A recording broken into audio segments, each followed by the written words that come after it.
os palestinos sofrendo com toda essa invasão, que eu queria que o senhor falasse um pouquinho, que é o segundo tópico, né? Que é sobre a história colonial de Israel e o sionismo, foi quando eles foram para lá, né? Que foi durante essa esse governo nazista na Alemanha, né? Foi nessa época. É melhor o senhor explicar melhor, né? Então vamos para o segundo tópico, galera, que é a história colonial de Israel e o sionismo. Então, vamos começar, como eu disse, tudo é por onde a gente quer começar a contar essa história. Se você perguntar para um sionista o que está acontecendo hoje, ele vai recortar a história e vai falar: tudo começou com o ataque do Hamas há 2 anos atrás, mais ou menos, em outubro de 2023. E eles vão dizer para você que tudo isso, essas dezenas de milhares de mortes, as crianças, mais de 20 mil crianças, os feridos, os desaparecidos, 2,5 milhões de pessoas, Gafanhoto, a gente está falando de 2,5 milhões de pessoas num pedaço de terra minúsculo. Você está falando hoje, Gaza, de uma criação de campos de concentração. O que está sendo discutido em Gaza hoje, Gafanhoto, é campo de concentração. As pessoas estão passando fome, não entra remédio, não entra comida, não entra bebida, não tem acesso à eletricidade e as pessoas continuam sendo exterminadas. Então, contar essa história de 2 anos para cá é você achar um recorte enviesado, digamos assim, né? Que interessa a quem? É o que eu digo sempre. Quando você começa a contar uma história, a primeira pergunta que você tem que fazer é: a quem interessa? A quem interessa? Quem é que se beneficia com um determinado ponto de partida dessa história? Se você olha pela história colonial, você vai ver que o ponto de partida não é agora, não começou em 2023. Essa história vem, né? Quando é que surge, quando é que é implantado na região o Estado colonial de Israel? 1948, quando as Nações Unidas decidem, eu estou resumindo aqui a história, né? Criar um Estado, dividir, a chamada partilha, a divisão daquele território, que era esse território que eu falei que era uma encruzilhada, que era formado majoritariamente por árabes, né? E você fazer uma divisão e falar, ó, a partir de agora, onde vocês moram, nós vamos dividir em dois estados, um estado judeu, numa parte do território, e um estado árabe. Que, evidentemente, aqueles que estavam lá não aceitam. Você aceitaria? Você aceitaria que Sair da chegar, sua casa, né? sair da sua casa, chegar e falar o seguinte: agora tá vendo aqui onde você mora, aqui em São Cristóvão, vou fazer o seguinte, aqui ó, onde você mora em Aracaju, certo? Você mora em São Cristóvão, você mora em Sergipe. Vamos pegar, porque é mais ou menos, o tamanho do estado de Israel é mais ou menos o tamanho do estado de Sergipe, sabia? E aí você chega, eu falo o seguinte, Sergipe, você fala, bom, mas é o seguinte, há uma promessa divina feita de que Sergipe, na verdade, essa terra não te pertence. Aí você vai dizer, mas como não pertence? Eu nasci aqui, meu pai nasceu aqui, meu avô nasceu aqui, meu bisavô nasceu aqui, meu tataravô. A gente plantou essas árvores que estão aqui. Pois é, então, mas essa história ela é mais antiga. Então, aqui em Sergipe, há tantos mil anos atrás, né, havia uma outra entidade política que existia aqui, e agora essa terra aqui de Sergipe foi prometida. Aí você vai dizer, mas prometida por quê? Você vai dizer, prometida pelo meu Deus. Aí você vai dizer, meu amigo, mas eu tô na minha casa aqui, e que eu faço nessa? Bom, você dançou nessa história. Você vai ser expulso. Então, 1948, Gafanhoto, tem uma expulsão de quase 800 mil pessoas. A destruição dos vilarejos, são mais de 300, 400 vilarejos destruídos. E aí, os sionistas, né, esses nacionais judeus que começam a transferir, começam a ir para a Palestina, comprar terras na Palestina, gradualmente eles vão ocupando esse território até a criação do Estado, né? Então, quando a gente fala o que aconteceu em 48, foi uma limpeza étnica, que não deixa de ter sido também um genocídio, né? Você expulsar aquela população para colocar uma outra população. E é uma população que, como você diz, está fugindo, a população dos judeus. Muitos dos judeus que estão fugindo da perseguição europeia aos judeus, né? Que, você sabe, na Europa já vinha acontecendo há décadas, e depois, com a Segunda Guerra Mundial, isso vai se intensificar. Então, na verdade, dá para a gente dizer até que os palestinos estão pagando o preço de uma treta dos europeus, que os palestinos mesmo, até hoje, estão pagando o preço. Olha, pessoal. Aí, ó, essa imagem é muito boa. Então, para você ter uma ideia do que é a Palestina histórica, essa primeira aqui da esquerda é a Palestina histórica. Você vê o Rio Jordão, ali, ó, aquela manchinha azul ali, e do lado esquerdo, o Mar Mediterrâneo. Aqui embaixo, esse pedaço sul é uma região desértica. Então, se você olhar esse pedação grande aqui, o sul da Palestina, é uma região mais desértica. Aqui à direita, ela faz fronteira com o país, com a Jordânia, que é um país árabe também, uma monarquia. E à esquerda, aqui embaixo, no sul, é o Egito. Então, a Palestina no sul faz fronteira com o Egito. Lá no norte, aquele branquinho ali, ó, aquele pedacinho do mapa branquinho, é o Líbano. Aquela região norte da Palestina, você já ouviu falar de Galileia, ali que está Nazaré, por exemplo. Ali no norte está Nazaré, a região da Galileia, né? Então, aqui é 100%, aqui é a Palestina histórica, esse mapa, entre o mar Mediterrâneo e o Rio Jordão. Aqui é a proposta de partilha. Veja o que a gente estava falando. Você dividiu o território, né? Isso aqui é a proposta que a ONU vai fazer. Então, ó, uma parte, a parte verde vai ficar com os árabes, a parte branca vai ficar com os judeus. Mais uma vez, como compensação por uma coisa que os palestinos não tiveram nada a ver com isso, né? Só que acontece, em 67 há uma guerra, Israel avança sobre há uma vitória israelense, e eles passam a ocupar a totalidade na prática da Palestina. Essa faixinha de terra muito pequenininha aqui, ó, que dá para o mar, é a faixa de Gaza. Aquela parte verde aqui em cima é a chamada Cisjordânia. Então, e ali você tem Jerusalém, né? Então, a Cisjordânia, até hoje, ela é ocupada, certo? São territórios ocupados. Só que hoje, olha isso aqui, 2020, a gente poderia dizer que hoje isso aqui está pior ainda. Tá. Aqui em Gaza é um genocídio. Aqui, ó, nesse pedacinho, tem 2,5 milhões de pessoas, confinadas que nem gado, sendo bombardeadas. Aqui já não tem mais casa, não tem mais escola, não tem mais hospital, não tem mais remédio, não tem mais comida. Você tem 2,5 milhões. E aqui está sendo a proposta de Israel hoje, qual é? Fazer uma espécie de um campo de concentração mesmo. Concentrar pelo menos 600 mil aqui. O objetivo deles é expulsar os palestinos agora para o Egito. E aqui, o que eles estão anunciando agora é tomar o que sobrou, essa parte verde. O que eles vão ter que fazer para fazer isso? Cara, vão ter que fazer o que no século XX chamava solução final. Eles têm que ou expulsar todo mundo, ou matar uma boa parte, ou criar guetos, bandustões, criar gueto, literalmente. Você cerca as pessoas como um gueto. Cerca, põe arame ou põe grade como animal, controla ali mais ou menos o que entra de comida.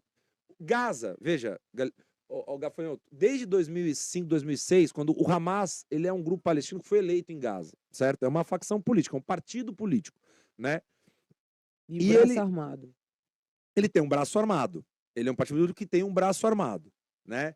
Aqui na Cisjordânia, quem administra é um outro grupo político, é o Fatah, que abriu mão da luta armada, tá? Abriu mão nos acordos de Oslo, né, que mediado pelos Estados Unidos, que os palestinos só perderam, que era a promessa de que iria ter o Estado palestino. Quer dizer, os palestinos reconheceram Israel, abriram mão nos anos 90, e em troca nada. Quando chega em 2005, 2006, Gaza vira uma prisão a céu aberto. Israel retira os colonos que estavam em Gaza e cerca Gaza. Então, esse território aqui, desde 2006, mais ou menos 20 anos, ele é cercado. Não entra e não sai. Israel, isso antes de 2003, antes de 2023. Então, desde 2006, Israel controlava quanto de quilocaloria entrava. O suficiente para aquelas pessoas sobreviverem. Hoje nem isso. Mas não entrava, não saía. Então é como se fosse um presídio. O que era Gaza? É uma prisão a céu aberto. E o Hamas vai ganhar as eleições. Imagina que você é o poder constituído dentro de uma prisão. Certo? Então você manda na prisão. Porque você não consegue passar. Então, evidente, você constrói, tem túneis, tem uma rede de túneis subterrânea aqui em Gaza, tem coisas que tem de chegar do Egito. Mas, por exemplo, Israel delimita coisas que podiam. Isso antes, eu estou falando, antes do ataque. Por exemplo, se vocês quisessem o que pode e o que não pode entrar. Por exemplo, você quer fazer uma laje, você quer subir uma laje, certo? Você quer montar um estúdio. Não pode entrar cimento. Ah, mas eu quero que entre materiais para câmera, para não pode entrar. Então, eles vão controlar tudo do que entra lá. Então, o ataque de 2023, ele acontece justamente aqui, por uma falha de segurança que até hoje não se sabe bem como é que foi essa história, porque Israel sabe tudo que acontece dentro da faixa de Gaza há muito tempo pelo serviço de inteligência de Israel, né? A questão é que hoje, isso aqui, essas 2,5 milhões de pessoas estão sendo exterminadas, transmitidos no nosso celular em tempo real. Então, assim, para mim, a grande questão do nosso tempo é essa. Tem outras, né? Tem 10 milhões de pessoas deslocadas no Sudão, tem vários problemas. Mas isso é aberto, é escancarado. Por quê? Porque, diferente de outros massacres, Gafanhoto, em que as pessoas se indignavam, esse está sendo com o apoio dos países. Apoiado pela União Europeia, apoiado. Lembra que depois falaram que Israel tem o direito de se defender? Ou seja, a gente vai ter que ver daqui a uns anos o que vai acontecer, mas tem muita gente para ser responsabilizada nessa história, tem muita gente aí que depois vai ter que pagar pelo que está acontecendo, respondendo pelos crimes, porque isso é crime contra a humanidade. Você tentar exterminar um povo inteiro não é nem crime de guerra, é crime contra a humanidade. Então isso é disso que está sendo acusado, por exemplo, o Netanyahu, que é a liderança, né, e outros ministros lá do governo dele que falam abertamente, eles falam abertamente, eles falam, nós queremos isso mesmo, eles não escondem mais, é aberto, é declarado. Confirmou. Ô, professor, dentro disso daí também, eu queria que o senhor falasse, antes de passar para o próximo tópico, quem foi que criou o Hamas? Porque, pelo que eu já pesquisei, aquele braço armado ali foi uma criação estadunidense, né? Ou, não, ou israelense, ou estou Não, equivocado? ele vem de um braço da Irmandade Muçulmana, que é um grupo político-religioso muito forte no Egito, né? Base muçulmana sunita, só que é o seguinte, o Hamas foi se transformando ao longo da história. Então, o Hamas, ele sem dúvida, ele teve apoio, Israel ajudou. Por que interessava para Israel a criação do Hamas? Por quê? Porque aquela velha história, a gente não conhece essa história no Brasil, não conhece essa história. Qual que é a lógica de quem quer dominar? Qual que é a lógica dos poderosos, dos magnatas? Divide o povo. Quanto mais você divide, não é isso? Quanto mais você divide os de baixo, o que acontece? É mais fácil você dominar. Então, assim, se os palestinos se unissem, toda vez que tem uma tentativa, quando eles falam, os palestinos vão pela via violenta. Os palestinos tentaram, Gafão, tudo que você puder imaginar de formas de resistir.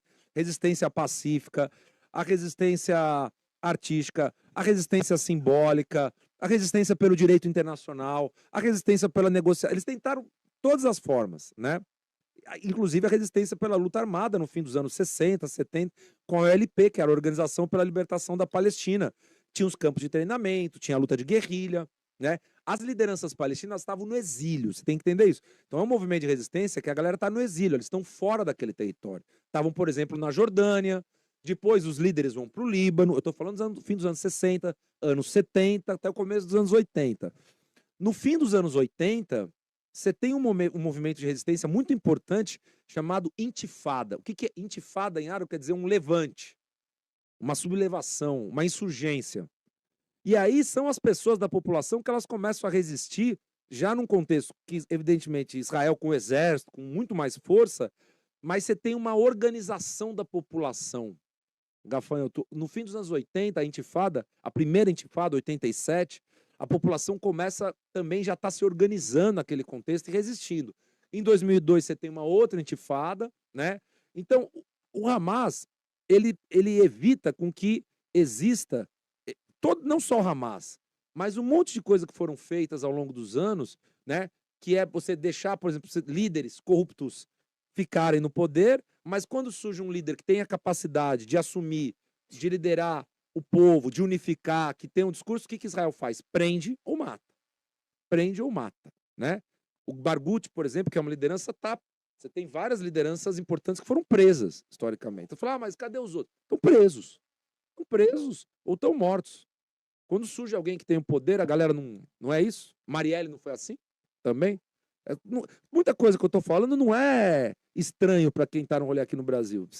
Dá para a gente dialogar por várias coisas que eu estou falando, que você vê que o pessoal que está assistindo sabe do que a gente está falando. A gente foi trocar ideia sobre Palestina há pouco tempo atrás, agora, o mês passado, com muitos quilombolas aqui de Sergipe, pessoas também, das comunidades indígenas, e eles falavam, a gente entende perfeitamente do que se trata lá.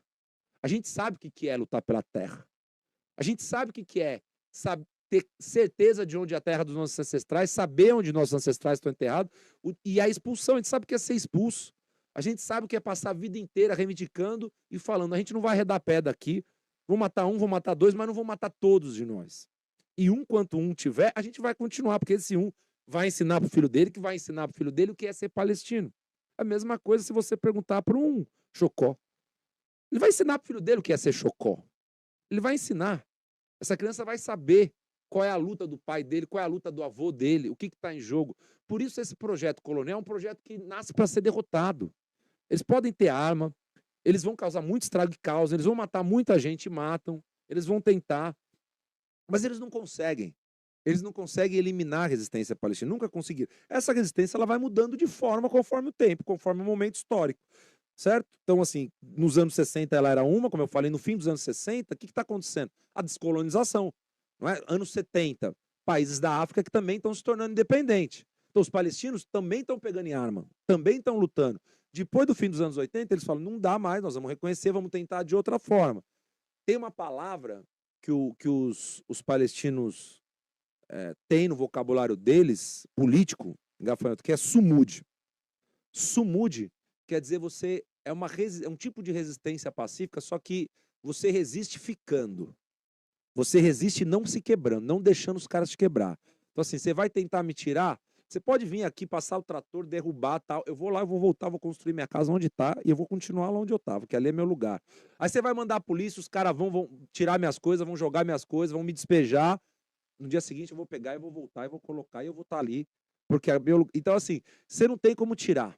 Porque o vínculo, a relação dos palestinos com aquela terra, ela é muito antiga, ela é muito forte. Ela é muito forte. Não são pessoas que vieram de outros lugares e que não têm. Muitos dos sionistas que vieram, a maioria, eram, imagina, europeus que estavam chegando lá, que não tinha nenhuma relação com aquela terra. Mesmo os líderes que criaram o movimento, não tinham nenhuma relação. Então, o Hamas ele é um movimento, interessa criar, fortalecer um movimento que tem uma característica religiosa, digamos, tá? Na faixa de Gaza. Então, enquanto o Fatah domina na região na Cisjordânia, naquela parte do mapa que a gente mostrou, em Gaza é o Hamas. Então, para Israel é óbvio que interessava dividir. E se tivesse, tanto que o que está acontecendo agora, quem que eles estão fazendo? Quem que eles estão pagando para ir para cima do Hamas em Gaza? Outras que também são que também têm o objetivo de dividir, jogar a população contra, né? Grupos armados que eles estão bancando agora para fazer isso. Então, assim, há uma história aí que precisa ser entendida com calma e há umas transformações dentro do próprio Hamas. Agora, é um movimento de base religiosa, né? Muçulmano. Então, pelo que eu entendi aí que o senhor falou, no meu entendimento aí, o Hamas, ele foi criado como um partido de resistência. Aí Israel, pelos interesses dele, junto com os Estados Unidos, armou esse partido de braço armado e não deixa nenhum outro partido onde tem um intelectual que saiba fazer de uma forma para tentar ganhar aquela guerra de uma forma diplomática, tomar o poder. Ele deixa o Hamas lá para o Hamas estar sempre tomando conta e eles poderem ter o motivo de dizer bem assim, o Hamas terrorista e atacar, não é isso? Veja, a coisa do terrorismo é também uma forma, porque o que é o terror? Se a gente pensar assim, o que é.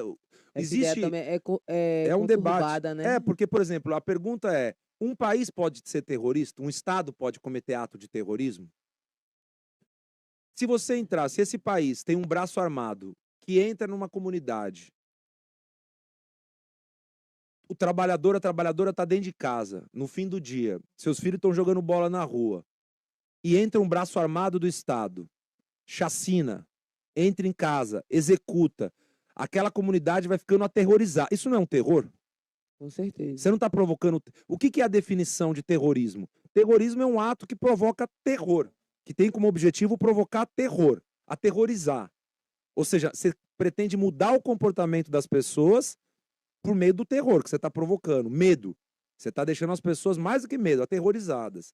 Então, sem dúvida, tem atos de terrorismo que são cometidos, mas são vários atos de terrorismo que são cometidos. Qualquer ato que gera você gera o terror, por exemplo, agora, o que essas pessoas em Gaza estão vivenciando? Isso é além do terror. É a certeza de que você vai morrer, mais dia menos dia, ou de fome, ou por bombardeio, ou por outra razão. Isso é além do terror. Então, quando você constrói um discurso todo dia na mídia, dizendo, olha, aquilo é um grupo armado, aquilo é um grupo terrorista, tal. Eu estou dizendo que não existam atos de terrorismo? Não, não estou dizendo isso. O que eu estou dizendo é que também os estados cometem atos de terrorismo. A gente precisa entender. Porque quando você associa o terrorismo a um povo, né, o que você faz? Você desumaniza. Velho, para você matar alguém, para você exterminar um povo, você precisa primeiro desumanizar esse povo. Você precisa convencer o resto do mundo que aquela galera não é gente. Isso, você tem aqui o podcast Histórias Periféricas. Se tem uma galera que entende do que eu tô falando, é a galera da quebrada que sabe assim, exatamente o que é o processo de desumanização melhor do que ninguém. Ninguém precisa explicar o que é ser desumanizado, né? Então você todo dia joga na imprensa, ali naquele lugar só mora bandido. Ali só mora bandido. Ali só mora bandido. Aí, de repente, vem uma chacina, mata 35. Você fala 35, o cara tá ali no jornal, fala 35 bandido. Se só mata bandido, aí fala, mas morreu criança. Ah, mas quando crescesse ia virar bandido. É a mesma coisa com a ideia do terrorismo dos palestinos que eles falam. Eles matam criança e ainda justificam, falando, não, mas era um potencial terrorista. Você entendeu? Então, assim, você tirou a humanidade daquele povo. Depois que você faz... Só que você não faz isso do dia pra noite, Gafanhoto. Isso aí são décadas. Então, a ideia do terrorismo ela é uma ideia que serve muito a esse interesse. Porque, por exemplo, vou dar um exemplo. Os sionistas cometeram um ato terrorista, por exemplo, contra os ingleses, quando a Inglaterra ainda ocupava a Palestina. A Inglaterra ficou lá de 1917 a 1947. 30 anos a Inglaterra, a Palestina ficou sob domínio britânico. Os sionistas e os palestinos lá como povo nativo, e os sionistas tentando já fazer vingar o projeto deles. Nesse processo, que os ingleses estavam lá já, os sionistas, por exemplo, judeus sionistas, eles vão fazer atentado como, por exemplo, o atentado do Hotel Davi. Um atentado terrorista, vão explodir. Então, vários movimentos usaram atos que provocam terror. Estados também geram atos que provocam terror.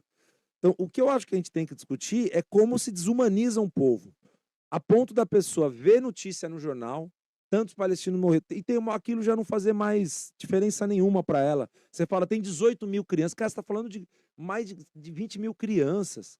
Como é que isso não mexe com a cabeça das pessoas? Como é que o mundo continua funcionando normalmente, enquanto a gente sabe que tem criança sendo executada com tiro, sabe, assim, em lugar para buscar comida, para buscar um punhado de farinha, passando fome, as pessoas estão morrendo de fome. Então, por isso que a gente precisa falar, é disso que se trata. Eu acho que agora, assim, é papo retíssimo. Não tem mais muito por onde a gente ficar. Eu não tenho nem mais muita paciência de ficar fazendo grandes discussões conceituais, porque a galera tá morrendo, Gafanhoto.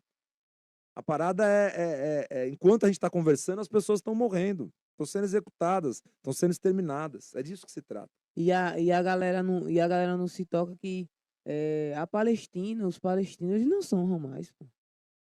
Né, né, professor? Ou eu tô equivocado? Os palestinos não é o ramais. Os palestinos é um povo de lá que está sendo genocidado, velho. Os palestinos estão sendo genocidados muito antes do Hamas existir. O Hamas, ele existe em Gaza. E na Cisjordânia não tem Hamas. Aquele outro pedacinho branco do mapa, lá não tem Hamas. Lá quem manda é o Fatah. É um outro partido palestino que abriu mão das armas há muito tempo. Que assim, a OLP abriu mão há muito tempo. Lá, na Cisjordânia, naquele pedaço onde não tem Hamas, você tem morte, tem execução, tem prisão, tem expulsão de terra, tem tomando. Os colonos, eles ficam expandindo, criando mais colonos. Você olha, são milícias de colonos armados. Fazem o que querem.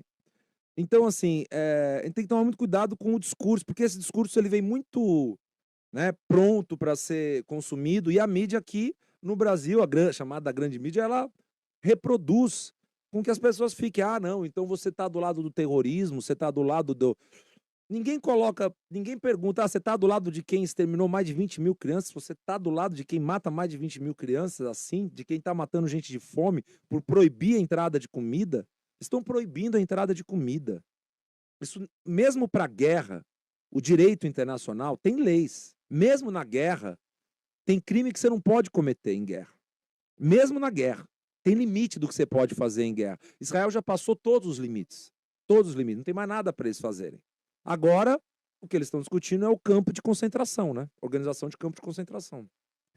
É, ô professor, quando eu fiz essa pergunta também, é para passar visão para a galera que é, morrem mais pessoas inocentes, palestinos inocentes, do que membros do Hamas, do braço armado, do partido de braço armado lá, que, pelo que o senhor contou, aí, pelo que o senhor falou, dos seus estudos e tudo, é um partido de braço armado que praticamente é mantido por Israel, né? Que Israel não quer que ele saia. Não é mantido diretamente, oficialmente, por Israel. Tem outras relações também, né? Tem relação historicamente, tem apoio do Irã, mas Quando eu falo assim, mantido, professor, eu estou falando sobre a questão deles não deixar nenhum outro não, partido, nenhuma pessoa de uma forma intelectual ascender ali. não deixa ter vida política. Pensa assim, pensa que você controla um lugar, pensa numa cadeia.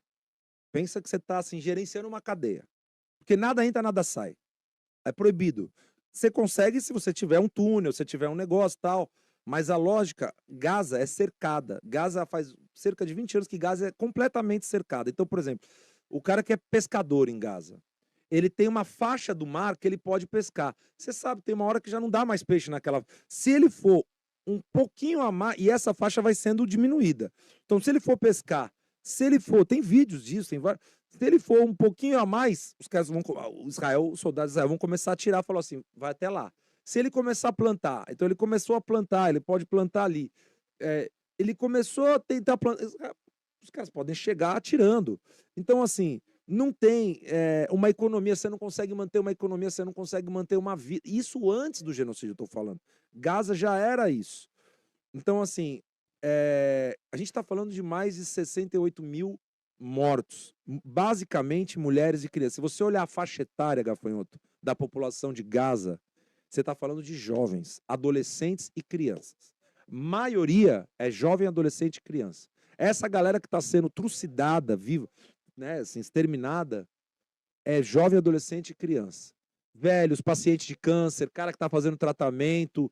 Não teve nenhum momento. Essa história de que eles estavam lá para pegar os reféns, isso não se sustenta. Assim, basta você ver assim, as próprias declarações dos ministros do governo de Israel, do que eles querem fazer mesmo. Eles têm uma ideia de superioridade mesmo, né? Tem uma fala de um dos governantes aí, de um membro do governo de Israel, ele falou, essa é a batalha dos filhos da luz contra as crianças das trevas. Dá uma ideia de como a coisa está pensada na cabeça deles, percebe? São os filhos da luz contra as crianças da terra. É a batalha da luz contra a escuridão. Escuridão você não dialoga, você não preserva, você não tem direito humano, você extermina. Escuridão você acaba. A visão deles, justamente dessa parte que está agora nessa etapa, é resolver isso da forma mais assustadora possível. E a gente vai testemunhar. A gente vai assistir isso. A gente vai assistir do jeito que a gente está assistindo, diariamente. Qual vai ser o efeito disso na cabeça das pessoas? Não sei, as pessoas estão normalizando. O mais perigoso é quando as pessoas começarem a normalizar isso que está acontecendo.